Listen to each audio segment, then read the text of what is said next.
ஆதம் அலைஹிஸ்ஸலாத்து வஸ்ஸலாம் அவர்களை அல்லாஹ் தஆலா படைத்தான். படைத்த மாத்திரத்திலே மலக்குகளை கூப்பிட்டு இவருக்கு சஜிதா செய்யுங்க என்று சொன்னான். மலக்குமார்கள் அல்லாஹ்வை வணங்கினவங்க இல்லையா, சஜிதா செஞ்சுட்டாங்க. அவங்களுக்கு ஒரு ஆர்வம் இருந்தது, எதனால இவங்களுக்கு இவ்வளவு சிறப்பு, நம்மளே சஜிதா செய்கிற அளவிற்கு இவர்களுக்கு எப்படி இந்த சிறப்பு வந்தது என்று அவர்கள் யோசிக்கிற பொழுதுதான் வஅல்லம ஆதமல் அஸ்மா குல்லஹா, தஃசீரிலே சொல்லுவார்கள், சிறப்பு பெற்றதனுடைய முழு காரணம் எல்லா கல்வி ஞானத்தையும் கொடுக்கப்பட்டவர்கள் ஆதம் அலைஹிஸ்ஸலாத்து வஸ்ஸலாம். அந்த வழித்தோன்றல் தான் மக்கள். அப்ப கல்வி கிடைத்ததால் மலக்குகளை விட உயர்வான ஒரு அந்தஸ்தை பெற முடிகிறது என்றால் நாம் யோசித்து பார்க்கிறோம். இந்த சமூகம் கல்விக்கு மிக முக்கியத்துவம் தர வேண்டும்.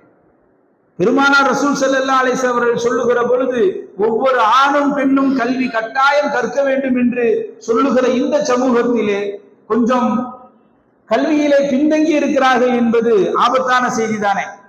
நாம் யோசித்து பார்க்கிறோம்.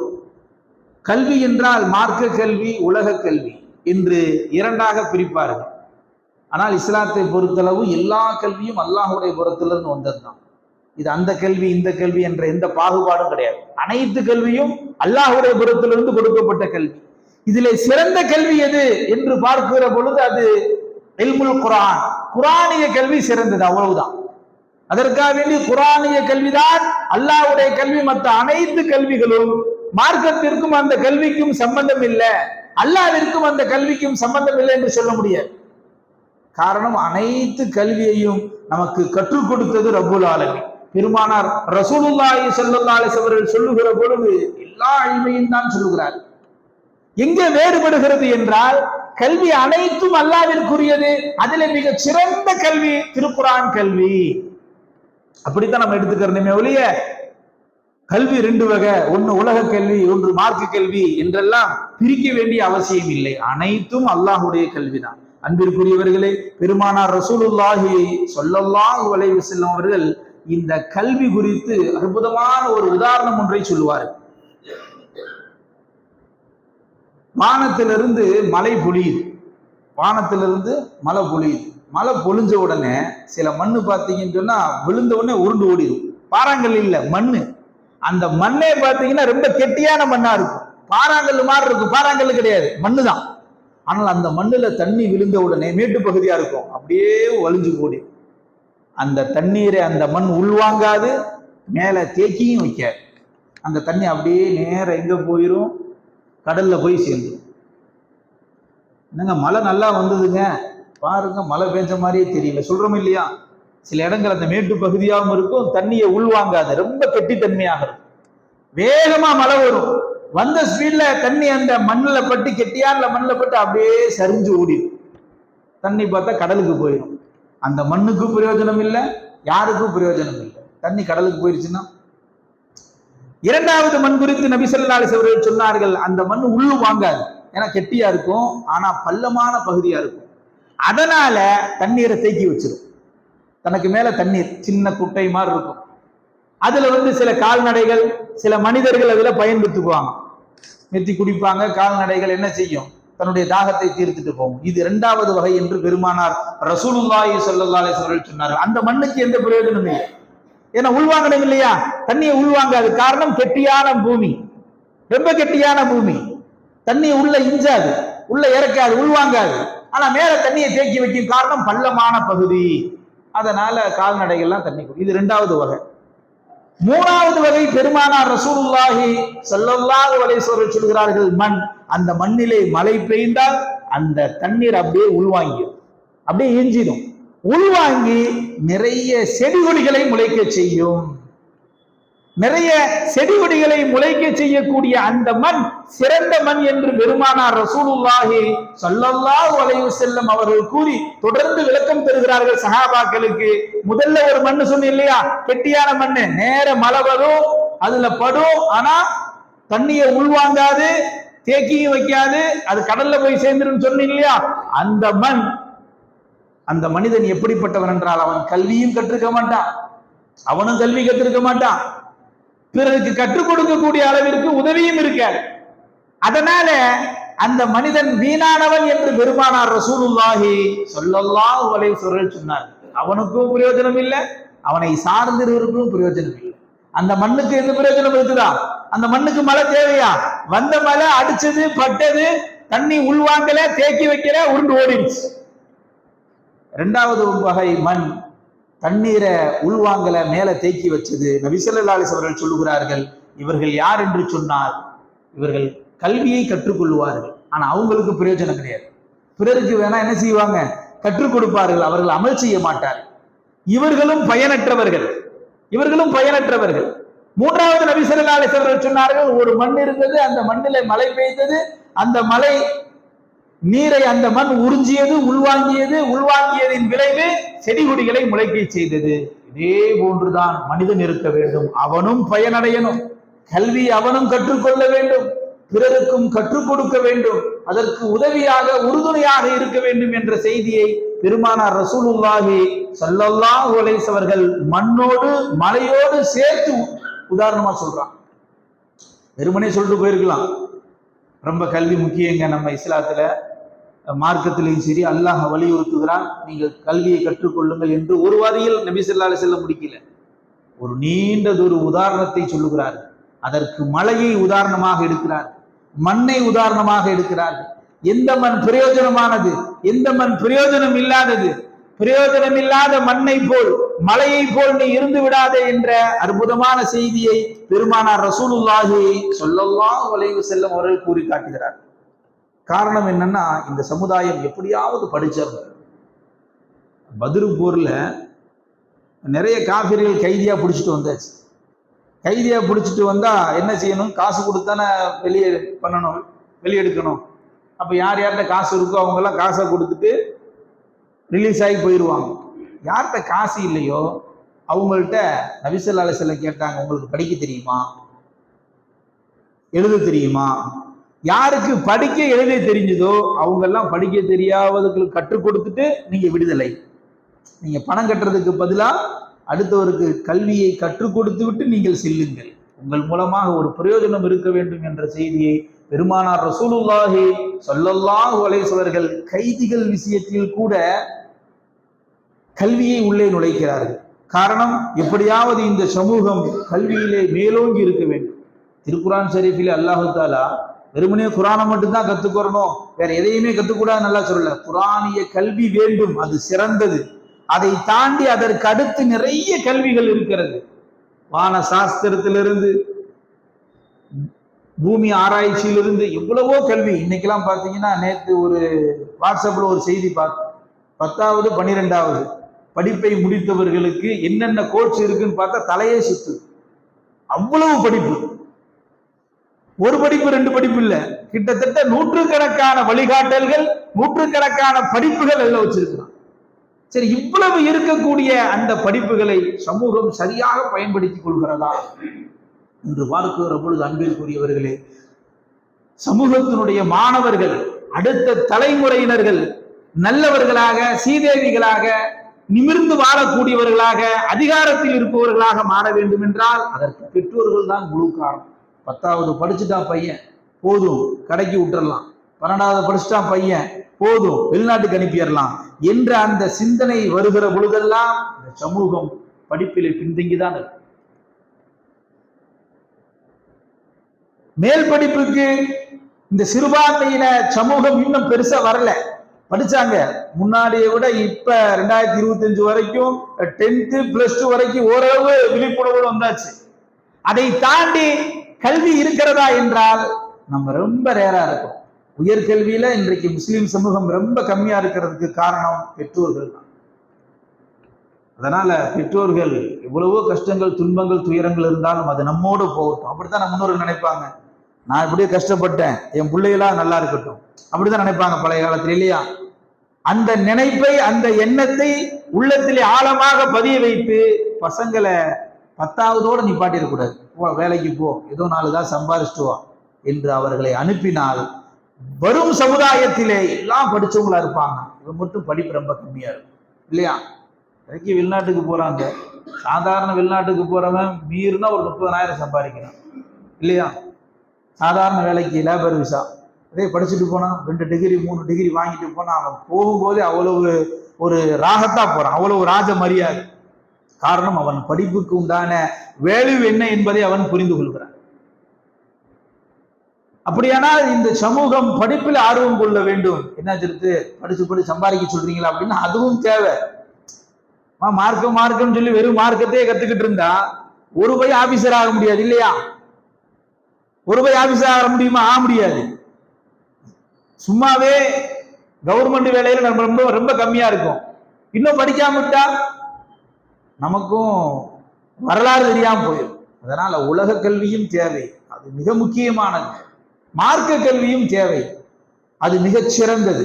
அதனால் இந்த கல்வி விஷயத்துல மாணவர்களுக்கு நிறைய நாங்க அட்வைஸ் பண்றோம். மாணவருக்கு அட்வைஸ் பண்றது ரெண்டாவது. முதல்ல அந்த மாணவனை கொண்டு போய் சேர்க்கறது யாரு? கொண்டு போய் உயர்கல்வியில விடுறது யாரு? அவன் தாய் தகப்பன் தான். அவங்களுக்கு தான் கவுன்சிலிங் கொடுக்கணும். இன்னைக்கு நம்ம சமூகத்துல நிறைய பேர் எல்லாம் கேட்கிறாங்க, எல்லாம் சரிதான் திருத்து, சூழ்நிலை என்ன செய்யறது, இவன் பிறக்காட்டி என்ன செய்வோம் அப்படி யோசிக்கணும். இவன் பிறக்காவிட்டால், இவனை அல்லாஹ் நமக்கு கொடுக்காவிட்டால் நம்ம தானே உழைக்கணும், கடைசி வரைக்கும் உழைக்கணுங்கிறது நம்ம தானே. அந்த சிந்தனைக்கு தன் மகனை உயர்கல்விக்கு அனுப்பினால்தான் இந்த சமூகம் அடுத்த தலைமுறை நிம்மதியாக வாழ முடியும். பெருசு ஆபீசர் யாரும் இல்லை பாய். இந்திய அளவுல நீங்க போக வேணாம், தமிழ்நாட்டு அளவில் எடுத்துக்கங்க, அல்லது கோவை மாநகர அளவில் எடுத்துக்கங்க. எத்தனை இடத்துல நம்ம ஆபீசர்கள் இருக்காங்க யோசிச்சு பாருங்க, ரொம்ப கம்மி. இப்ப படிக்க வைக்கிறாங்க, 10th எல்லாம் வந்துடுறாங்க, 10th +2 வரைக்கும் வந்துடுறாங்க, அதோட முடிஞ்சு போச்சு. அதுக்கு மேல போவதற்கு வழி இல்லை, வாய்ப்பில்லை என்று உதறி விடுகிறார்கள். இன்னைக்கு நிறைய உதவி செய்யறதுக்கு எவ்வளவோ ட்ரஸ்ட் வந்துருச்சு, எத்தனையோ விஷயங்கள் வந்துருச்சு. அதை சரியான முறையில் அணுகி சரியான முறையில் தன்னுடைய குழந்தைகளுக்கு பாதையை பெற்றோர்கள் ஏற்படுத்தி கொடுத்தால் அடுத்த தலைமுறை நிம்மதியாக பெருமூச்சு விடும், நிம்மதியாக வாழும். இல்லாவிட்டால் நம்ம படிப்புல ரொம்ப பின்தங்கி போய் எந்த ஒரு அரசு வேலையில நம்ம இருக்க முடியாம போயிடும். சரி, அரசு வேலைன்னு சொல்லி அதே அரசு வேலைக்கு பேசுறான்னு நினைச்சிடக்கூடாது. இந்த கல்வியும் தேவை. ஏன்னா புரிகிறாருங்க, ஏற்குமாறா புரிஞ்சிடக்கூடாது. என்ன அஜர்த்து கல்வின்னு சொல்லி அப்படியே பேசிட்டு போறாரு அப்படின்னு. எல்லா கல்வியும் தேவை. இன்றைக்கு உலக கல்வியும் மார்க்க கல்வியும் நமக்கு இரு கண்கள். பெருமானார் ரசூலுல்லாஹி ஸல்லல்லாஹு அலைஹி வஸல்லம் சொல்லுகிற பொழுது எல்லா கல்வியும் சஹாபாக்களுக்கு சொன்னாங்க. திருக்குரான் ஷரீஃபில் அல்லாஹ் சொல்லுகிற பொழுது அஃபலா யன்துரூன இலல் இப்லி கைஃப குலிகத், ஒட்டகத்தை பார்க்கலையா, ஒட்டகத்தை நீங்கள் ஆராய்ச்சி செய்ய வேண்டாமா என்று அல்லாஹ் சொல்லுகிறான். கால்நடை விஷயம், கால்நடை எப்படி, வயில சமாயி கைஃப ருஃபியத், வானை எப்படி உயர்த்தப்பட்டிருக்கு, அண்ணாந்து பார்த்தா போதாது, அது சம்பந்தமாக படித்தவர்கள் அதிலே மேற்கொண்டு ஆய்வு செய்து நிறைய அதிலே அறிவை வளர்த்து கொள்ள வேண்டும் என்பதால் தான் அல்லாஹ் தஆலா வானத்தை பாருங்கள், வானத்தை ஆய்வு செய்யுங்கள் என்று அல்லாஹ் சொல்லுகிறான். வயிலல் ஜிபாலி கைஃப நுசிபத், இந்த மலைகள்லாம் அந்த கற்கள் எப்படி நிப்பாட்டப்பட்டிருக்கு, உருண்டையான பூமி தானே, எங்கெங்க அல்லாஹ் தஆலா அச்சு பதிச்சது மாதிரி என்ன செஞ்சிருக்கிறான், மலைகளை அடுக்கடுக்காக சரியாக அமைத்து வைத்திருக்கிறான் இல்லையா, அந்த மலைகளை ஆய்வு செய்யுங்கள். வயலில் அறுதி கைஃப சுத்திஹத், புவியியல் குறித்து ஆய்வு செய்யுங்கள் என்று அல்லாஹ் சொன்னதின் நோக்கம், எல்லா மனுஷரும் ஆய்வு செஞ்சுட்டே இருக்க முடியுமா? அல்லாஹ் வாய்ப்பை கொடுத்தவர்கள், அல்லாஹ் படிச்சுட்டான், 10வது படிச்சுட்டான், 12வது படிச்சுட்டான், அவனுக்கு என்ன நல்ல ஆர்வம் இருக்கோ அதிலே அவர்களை அனுப்பி வைக்கிற பொழுது நிச்சயமாக ஆய்வாளர்களாக, அல்லாஹ் நாடிய ஆய்வாளர்களாக, பெருமானார் ரசூல் ஸல்லல்லாஹு அலைஹி வஸல்லம் காட்டி தந்த ஆய்வாளர்களாக அவர்கள் இந்த உலகத்திலே வலம் வருவார்கள், நல்ல கல்விமான்களாக வருவார்கள். கல்வி கற்றவருக்கு போற இடமெல்லாம் சிறந்தது. ஒன்னே சொல்லுவான், கல்வி கத்தாதான் சிறப்பா, கல்வி கற்காமையே நாங்க நிறைய காசு பணம் சம்பாரிச்சிருக்கோம், நிறைய பொருளாதாரத்துல சம்பாரிச்சிருக்கிறோம், கல்விதான் நமக்கு காசா அப்படின்னு சில பேர் சொல்லுவான்.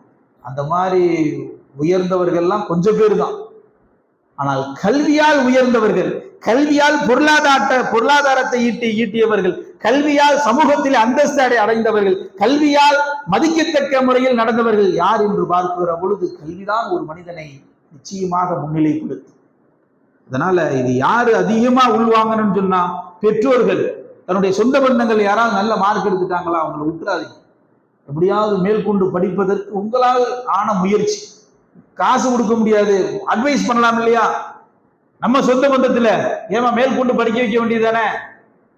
காலம் பூரா கஷ்டம் இருக்கத்தான் செய்யும் குடும்பத்துல, ஏன் அவன் படிப்பை கெடுக்கிற என்ற நல் வார்த்தை கூறுவது கூட அல்லாஹ்விடத்தில் அது மிகப்பெரிய அங்கீகாரமாக இருக்கும். எனக்கு என்ன உனக்கு என்னன்னு வர்றதுனாலதான் எத்தனையோ குடும்பங்கள் நல்ல படிக்கிற பசங்க படிக்கிற பெண்கள் அப்படியே அந்த படிப்பை பாதிலேயே நிறுத்தி விடுகிறார். அதனால திருக்குரான் ஷெரீஃபும் சரி ஹதீஸ்களும் சரி எந்த இடத்திலும் உலக கல்விக்கு தடையாக இருந்ததில்லை. ஒவ்வொருவருக்கும் ஒவ்வொரு விதமான ஆற்றல், அதிலே எவர் அறிந்து புரிந்து அந்த துறையிலே நாடி செல்லுகிறாரோ அந்த துறையில் அவர் மிகப்பெரிய அறிஞராக மாறிவிடுவார், மிகப்பெரிய பட்டதாரியாக ஆகிவிடுவார். இதுவும் அல்லாஹ்வுடைய கல்விதான். அதனால நமக்கு அல்லாஹ் கொடுத்த ஒரு மிகப்பெரிய நியாமத், நம்முடைய குழந்தைகள் நல்ல படிக்கக்கூடியவர்களாக இருந்தால் அவருடைய படிப்புக்கு நாம் தடையாக இருக்கக்கூடாது. நான் ஆரம்பத்துல சொன்னது மாதிரி மாணவர்களுக்கு நான் என்ன செய்யறேன், அட்வைஸ் பண்றேன், அவங்களுக்கு விழிப்புணர்வு ஏற்படுத்துறேன்றது ரெண்டாவது. முதல்ல அந்த மாணவருடைய பெற்றோர்கள் புரிந்து கொள்ள வேண்டும், நல்ல தரமான கல்வி அவர்களுக்கு கொடுக்க வேண்டும் என்ற சிந்தனை வரும் பொழுது இந்த சமூகம் மிகச் சிறந்த அளவில் உயரும். நபி ஸல்லல்லாஹு அலைஹி வஸல்லம் மஸ்ஜிது நபவி தொழுதுட்டு அப்படியே வெளியே போறாங்க. தொழுதுட்டு வெளியே வரும்போது ரெண்டு சாரார் உட்கார்ந்து இருக்கிறான். ஒரு சாரார் ஒரு ஓரமா உட்கார்ந்து அல்லாஹ்வை திக்ர் செய்றாங்க, அல்லாஹ்ட்ட துஆ செஞ்சுட்டு இருக்கிறாங்க. இன்னொரு சாரார் பாத்தீங்க அப்படின்னு சொன்னா தான் கற்றதை பிறருக்கு கற்றுக் கொடுத்துட்டு இருக்கிறான். நபி ஸல்லல்லாஹு அலைஹி வஸல்லம் ரெண்டு பார்ட்டியும் பார்க்கறாங்க, ரெண்டு குரூப்பையும் பார்த்துட்டு கல்வி கற்றுக் கொடுக்குறாங்க இல்லையா, அங்க போய் உட்கார்ந்துடுறாங்க. நபி ஸல்லல்லாஹு அலைஹி வஸல்லம் இடத்திலே சஹாபாக்கள் காரணம் கேட்ட பொழுது பெருமானார் ரசூல் ஸல்லல்லாஹு அலைஹி வஸல்லம் அவர்கள் சொன்னார்கள், அதுவும் சிறந்த குழு, அந்த கூட்டமும் சிறந்த கூட்டம் தான். ஏன்னா அல்லாஹ்வை திக்ர் செய்றாங்க, துஆ செய்றாங்க. அவர்கள் செய்யக்கூடிய துஆவை அல்லாஹ் ஏற்கவும் செய்யலாம், ஏற்காமலும் போலாம் இல்லையா. ஆனால் இந்த கூட்டம் இருக்கிறது அல்லவா, இந்த ஒரு பார்ட்டியா உட்கார்ந்து பாட சொல்லி கொடுத்துட்டு இருக்கிறாங்க இல்லையா, இவர்கள் மிகச் சிறந்தவர்கள், சால சிறந்தவர்கள். தான் எதை கற்றார்களோ அதை அப்படியே பிறருக்கு கற்றுக் கொடுப்பவர்கள் இருக்கிறார்களே, இவர்கள் சிறந்தவர்கள், இது சிறந்த இடம் என்று பெருமானார் ரசூலுல்லாஹி ஸல்லல்லாஹு அலைஹி வஸல்லம் அவர்கள் சொன்னார். அப்ப இரண்டு சாராரும் சிறந்தவர்கள் தான். இருவரில் மிக மேன்மையானவர்கள் யார் என்று பார்க்கிற பொழுது கல்வியை கற்று பிறருக்கு கற்றுக் கொடுப்பவர்கள். அதனாலதான் நபி ஸல்லல்லாஹு அலைஹி வஸல்லம் அவர்கள் சொல்லுகிறார்கள், நீ கல்வி கற்கும் காலமெல்லாம் அல்லாஹ் சுவன பாதை அல்லாஹ் லேசாக்குறான். வயசுலாம் கிடையாது, வயசுலாம் கிடையாது. என்ன சேர்த்து மதரசாக்கு போய் அங்க போய் அல்லது உலக படிப்புக்கு காலேஜ் போய் படிக்கணுமா? இல்ல. கல்வி கற்பது என்றால் ஒரு புக் எடுத்துக்கிறது. நமக்கு அறிவு இருக்கு, தமிழ் புக்கு தெரியும் இல்லையா, தினந்தோறும் ஒரு பக்கம் 2 பக்கம் மார்க்கத்தை பத்தி படிப்பேன்.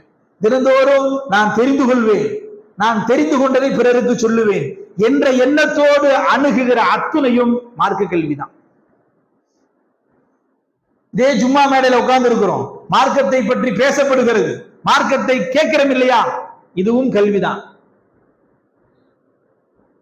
அப்படியானால் மார்க்க கல்வி என்பது ஏதோ ஒரு இடத்துல போய் தேடி அலைஞ்சு கிடைக்கிறது இல்ல. இன்னைக்கெல்லாம் செல்போன்ல எல்லா பேர்ட்டையும் செல்போன் இருக்கு இல்லையா. நல்ல நல்ல திலாவத்துல் குர்ஆன் ஓதப்படுகிறது, அதெல்லாம் கேட்கலாம். நல்ல நல்ல விஷயங்கள் வாட்ஸ்அப்ல வரும், ஷார்ட்ஸை பார்த்தே நேரம் போயிடும். அது பார்க்காம இருக்க முடியாது. இன்னைக்கு அப்படி ஆயிப்போச்சு. இப்படி தூக்கி தூக்கி தூக்கி தூக்கி ஷார்ட்ஸை பார்த்துட்டே இருப்போம். அதுல நல்ல ஷார்ட்ஸ் எது வருது, அதுல நல்ல விஷயங்கள் எது வருது, அதை உள்வாங்கிக் கொள்வோம், பிறருக்கு எடுத்து சொல்லுவோம் என்ற அடிப்படை வருகிற ஒவ்வொருவரும் தலபுல் இல்மில் தான் இருக்கிறார்கள், கல்வியை தேடிக்கொண்டிருக்கிறார்கள். அவர்களுக்கு அல்லாஹ் தஆலா சுவனப்பாதையை திறந்து விட்டு கொண்டு இருக்கிறார். நம்ம நினைச்சிடக்கூடாது, என்ன அஜர்த்து கல்வியை தேடுறவங்கன்னா அந்த சின்ன வயசுல மதரசாக்கு போவாங்க இல்லையா, அல்லது சின்ன சின்ன பசங்க ஸ்கூலுக்கு போவாங்க இல்லையா, அதுதான் கல்வியை தேடுறது. எனக்கு 60 ஆச்சா தெரிந்து நான் எங்க போய் கல்வியை தேடுவேன், எனக்கு இந்த ஹதீஸுக்கு சம்பந்தம் இல்லையா நினைக்க கூடாது.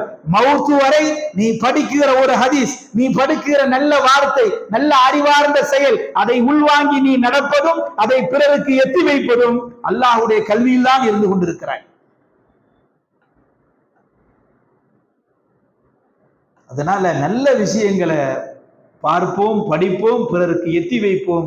செய்கிற காலமெல்லாம் தலபுல் இல்மி ஃபரீலத்துன் அலா குல்லி முஸ்லிமின், பெருமானார் ரசூல் ஸல்லல்லாஹு அலைஹி வஸல்லம் சொல்லி தந்த அந்த ஹதீஸிற்கு சொந்தக்காரர்களாகவும், யார் கல்வியை தேடுகிறாரோ அவர் மலக்குகளுடைய இறக்கைகளில் இருக்கிறார்கள் மாத்திரமல்ல, சுவனப்பாதை அல்லாஹ் தஆலா இலகுவாக ஆக்குகிறான் என்ற அந்த ஹதீஸிற்கும் சொந்தக்காரர்களாக வயது வரம்பு கிடையாது. அனைவர்களும் அந்த ஹதீஸிற்கு சொந்தக்காரர்கள். படிப்பவர்கள், படிப்பை உள்வாங்குபவர்கள், தன்னை திருத்திக் கொள்பவர்கள், தனக்கு தெரிந்ததை பிறருக்கு சொல்லுபவர்கள் அனைவர்களும் தலபுல் இல்ம். அன்பிற்குரியவர்களே, பெருமானார் ரசூல் ஸல்லல்லாஹு அலைஹி வஸல்லம் அவர்கள் சொல்லுவார்கள், பனு இஸ்ரவேலர்கள்ல 2 நபர்கள் இருந்தாங்களாம்.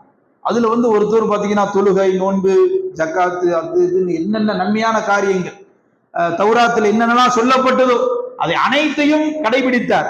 பகலெல்லாம் நோன்பு வச்சிருவார், இரவெல்லாம் அல்லாஹ்வை நின்று வணங்குவார். அவ்வளவு ஒரு தூய்மையான சாலிகான மனிதர். நமக்கே இப்ப என்ன தோணுது? ரொம்ப நல்லவர் போலப்பான்னு தோணுது இல்லையா? நபி ஸல்லல்லாஹு அலைஹி வஸல்லம் அவர்கள் சொல்லுகிறார்கள், ஒரு மனிதர் இப்படி, இன்னொரு மனிதர் தான் கற்றார், பிறருக்கு தன் கற்ற கல்வியின் மூலமாக பயன் பெற்றார், பிறருக்கு கற்றுக் கொடுத்தார். இருவரில் சிறந்தவர் யார் என்று பெருமானார் ரசூல் ஸல்லல்லாஹு அலைஹி வஸல்லம் அவர்கள் சொல்லுகிற பொழுது, சிறந்தவர் யார்? கல்வியை கற்றவர், பிறருக்கு கற்றுக் கொடுப்பவர். இன்னொரு ஹதீஸிலே நபி ஸல்லல்லாஹு அலைஹி வஸல்லம் அவர்கள் சொல்வார்கள், குன் ஆலிமன், ஒன்னு அறிஞனாக இரு, அவ் முத்தஅல்லிமன், அல்லது கல்வியை தேடக்கூடியவனாக இரு. இல்ல ஜெர்த்து ரெண்டுக்கும் நமக்கு வாய்ப்பு இல்லை அப்படின்னு இருக்குதா, அவ் நாசிரன், அல்லது கல்விக்கு உதவி செய்யக்கூடியவனாக இரு. ஒண்ணு அறிஞனாயிரு, இல்ல ஜெர்த்து அறிஞனா இல்ல, டைம் முடிஞ்சு போச்சு, நமக்கு செட் ஆகாது, டைம் இல்ல என்றெல்லாம் காரணங்கள் பல பேர் பல சொல்லுவோம் இல்லையா? அவங்க அல்லிமன், ஒண்ணு கத்துக்கொண்டு நீ ஏதாவது படி, இல்ல அதுக்கும் வாய்ப்பு இல்லை, என்னுடைய டியூட்டி அந்த மாதிரி இருக்குது, காலைல எந்திரிச்சா நைட்டு தூங்குற வரைக்கும் கல்வி கத்துக்கிறதுக்கெல்லாம் நேரம் இல்லை. நபி ஸல்லல்லாஹு அலைஹி வஸல்லம் அவர்கள் சொல்லுகிறார்கள், ஒண்ணு அறிஞனாக இரு, அல்லது கற்றுக்கொடு, அவ் நாசிரன், அந்த கல்விக்கு உதவி செய்பவனாக இரு. கடைசி ஆப்ஷன் அதுதான், கல்விக்கு உதவி செய்பவனாக இரு. அதுக்கு உதவி செய்யாம வலா தக்குன் ராபியன், 4வது மனிதனுடைய பட்டியலில் வந்துடாத. 4வது மனிதனா யாருங்க? அவர் அறிஞரும் கிடையாது, கல்வியை கத்துக்கவும் மாட்டாரு, கல்விக்கு உதவி செய்யவும் மாட்டாரு. அப்படிப்பட்ட கேட்டகரியில நீ வந்துடாத.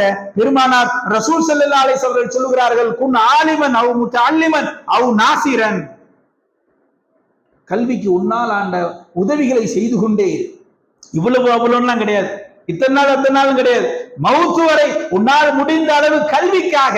ஏன்னா தர்மத்துல எத்தனையோ தர்மம் இருக்கு, பசி ஆத்துறது, நிறைய ஆடை எடுத்து கொடுப்பது, உணவு கொடுப்பது, நிறைய தர்மங்கள் இருக்கு. ஆனால் கல்விக்கு என்று கொடுக்கக்கூடிய தர்மங்கள் அது ஜாரியா. நீ கொடுத்த தர்மம் கட்டடங்களாகவோ, கொடுத்த தர்மம் கிதாபுகளாகவோ போகிற போது அது இருக்கும் காலமெல்லாம் நன்மை வந்து கொண்டே. அதனாலதான் நபி ஸல்லல்லாஹு அலைஹி வஸல்லம் சொல்லுகிறார்கள், ஏன்னா ஒரு இஸ்லாமியன் தனித்து விடப்படக்கூடாது, ஒரு இஸ்லாமியன் ஒதுங்கி நிக்க முடியாது. இல்லைங்க நான் தனிங்க, எனக்கும் மக்களுக்கும் சம்பந்தம் இல்லைங்கன்னா வாழ முடியாது. குன் ஆலிமன், ஒன்னு அறிஞனாக இரு, அல்லது கல்வியை தேடுபவனாக இரு. இல்லையா இது ரெண்டுல நீ வரலையா, இஸ்லாத்துல மிக அஸ்திவாரம் இதுதான், இதை வச்சுதான் இஸ்லாம் இருக்கு. கல்வி இல்லாட்டி எப்படிங்க இஸ்லாம் இருக்கும்? கல்வி இல்ல, கல்வி எடுத்தாச்சு, இஸ்லாம் இருக்குமா? சட்டம் தெரியாது, போற வரவெல்லாம் சட்டம் சொல்லிட்டு போயிடுவான். அப்ப இஸ்லாத்துல புதுசு புகுத்தப்படும். அப்ப அல்லாஹ் இஸ்லாத்தை எப்படி பாதுகாக்கிறான்? இந்த கல்வி வச்சு தான் பாதுகாக்கிறான். இல்லைங்க கியாமத்து நாள் வரைக்கும் இஸ்லாம் அழியாது. எப்படிங்க அழியாது? இந்த கல்வியை அல்லாஹ் தஆலா அஸ்திவாரமாக ஆக்கி வைப்பதால் கியாமத்து நாள் வரை இந்த கல்வி, இந்த இஸ்லாம் அழியாமல் பாதுகாத்து கொண்டே இருக்கும். அப்ப அதுக்கு நீ ஒரு உறுதுணையாக இருந்து விடு. ஒன்னு அறிஞனாக இரு, கற்றுவிடு, அல்லது கல்வியை தேடுபவனாக இரு. இல்லையா உன்னால முடிஞ்ச உதவியை செய்து விடு. இப்படி செய்கிற பொழுது அதற்குள்ளே அவனை பெருமானார் ரசூல் ஸல்லல்லாஹு அலைஹி வஸல்லம் அரவணைத்துக் கொள்கிறார்கள். நீ கல்வி இஸ்லாத்திற்கு உதவி செய்தவனாக, கல்விக்கு உதவி செய்தவனாக ஆகிவிடுவாய். வலா தக்குன் ராபியன், 4வது மனுஷன் ஆகிறாத, உன்னால ஒரு பிரயோஜனம் இல்லாத மனிதனாக நீ ஆகிவிடாதே என்று பெருமானார் ரசூலுல்லாஹி ஸல்லல்லாஹு அலைஹி வஸல்லம் சொன்னார். அந்த அடிப்படையில எந்த மதரசா, எந்த கல்வி கூடங்கள், அந்த உலக கல்வியோ மார்க்க கல்வியோ, எல்லா கல்வியும் கல்விதான். அந்த கல்வியில் மிகச் சிறந்த கல்வி எதுன்னா அது அல்லாஹ்வுடைய கல்வி. அதுக்கு இணைய எந்த கல்வியும் கிடையாது. எல்லாமே அல்லாஹ் கொடுத்த கல்வி தானங்க. அவர் லா படிச்சாலும் சரி, எம்பிபிஎஸ் படிச்சாலும் சரி, எதை படிச்சாலும் எல்லாமே அல்லாஹ் கொடுத்த கல்வி. அதில் சிறந்தது மார்க்க கல்வி இல்லையா? அப்போ மார்க்க கல்வியாக இருந்தாலும் உலக கல்வியாக இருந்தாலும் நம்மால் முடிந்தால் உதவி செய்ய வேண்டும். அந்த அடிப்படையில நமக்கெல்லாம் தெரியும், கோயம்புத்தூர் வசந்தம் நகர்ல மர்கசுல் ஹிதாயா என்ற ஒரு மதரசா, அதுல உலக கல்வியும் கொடுக்கப்படுகிறது, மார்க்க கல்வியும் கொடுக்கப்படுகிறது. ஏன்னா ஒரு காலம் இருந்தது, அரபிக் கல்லூரின்னு சொன்னா வெறும் குர்ஆன் ஹதீஸ் மாத்திரம் சொல்லி கொடுப்பாங்க, அதை மட்டும்தான் படிப்பாங்க. இப்ப அப்படி இல்ல, காலங்கள் ரொம்ப வேகமா வளருது, எல்லா மக்களும் எல்லா இல்மையும் பெற்றுக்கொள்ள வேண்டும் என்ற அடிப்படையில அந்த மதரசாவில் உலக கல்வியும் கொடுக்கப்படுது, மார்க்க கல்வியும் கொடுக்கப்படுது. அப்போ அந்த மதரசாவிற்கு நம்மால் முடிந்த அளவு இல்ல தாராளமாக உதவி செய்து அந்த கல்வியினுடைய வளர்ச்சியே நாம் பங்கெடுத்துக் கொள்வோம். கிட்டத்தட்ட 25-30 மாணவர்கள் அங்கே தங்கி படித்துக் கொண்டிருக்கிறார்கள். உலக கல்விக்காக வேண்டி தனியா அந்த நிர்வாகம் ஃபீஸ் கட்டுது. வெளியே ஃபீஸ் கட்டா தானே படிக்க முடியும். அப்போ நம்ம அந்த மதரசாவிற்கு நம்மளால் முடிந்த அளவு தாராளமாக உதவி செய்யுமாறு அன்போடு கேட்டுக்கொள்ளப்படுகிறது. நாம் செய்யக்கூடிய இந்த உதவிகள் அல்லாஹ் நாளை மறுமையிலே மிகப்பெரிய நன்மை மூட்டைகளாக அல்லாஹ் நமக்கு ரிட்டர்ன் தருவானாக. காரணம் என்னவென்றால், நாம் செய்யக்கூடிய தர்மத்தில் அவர்கள் ஓதக்கூடிய ஒவ்வொரு எழுத்துக்களுக்கும், அவர்கள் படிக்கக்கூடிய ஒவ்வொரு படிப்பு, அது எந்த துறை படிப்பாக இருந்தாலும் சரி, ஒவ்வொரு படிப்புக்கும் ரப்புல் ஆலமீன் நமக்கு நிறைய நன்மைகளை வாரி வழங்குகிறார். அதன் அடிப்படையில் வாழக்கூடிய நல்ல நசீபினை எல்லாம் வல்ல அல்லாஹ் நம் அத்தனை நபர்களுக்கு வழங்குவானாக.